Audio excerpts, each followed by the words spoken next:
कहते हैं मुल्क में अब भी सियासी इंजीनियरिंग जारी है। एमक्यूएम को इसीलिए इकट्ठा किया गया है। जनूबी पंजाब के लोगों को कहा जा रहा है कि पीपल्स पार्टी में शामिल हो जाएं। पंजाब और वफाक में कमजोर मैंडेट मिला तो मज़ाहिमत करेंगे। पीटीवी प्रोड्यूसर से मुलाकात में इमरान खान ने कहा कि इन हुक्मरानों से मईशत काबू में नहीं। इस वक्त मुल्क 90% डिफॉल्ट हो चुका है। इमरान खान ने कहा कि अलीम खान ने 200 अरब रुपए की जमीन फरोख्त की, लेकिन इतने बड़े सौदे का किसी ने नोटिस ही नहीं लिया।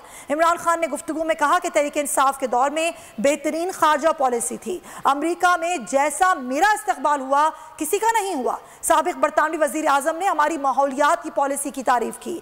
हमारी हुकूमत में कोरोना पॉलिसी को सराहा गया। उन्होंने यह भी कहा कि एस्टैब्लिशमेंट एक हकीकत है। इमरान खान ने यह मुलाकात की है और इस मुलाकात में इमरान खान ने कहा कि मुल्क में अब भी सियासी इंजीनियरिंग की जा रही है। एमक्यूएम को इसीलिए इकट्ठा किया गया है कि जनूबी पंजाब के लोगों को कहा जा रहा है कि वो पीपल्स पार्टी में शामिल हो जाएं।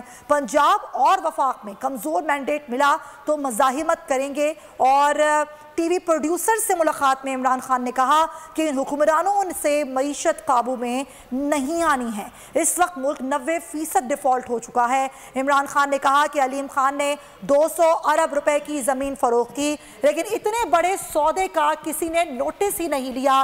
तहरीक इंसाफ के दौर में बेहतरीन खारजा पॉलिसी थी। अमेरिका में जैसा मेरा इस्तकबाल हुआ किसी का नहीं हुआ।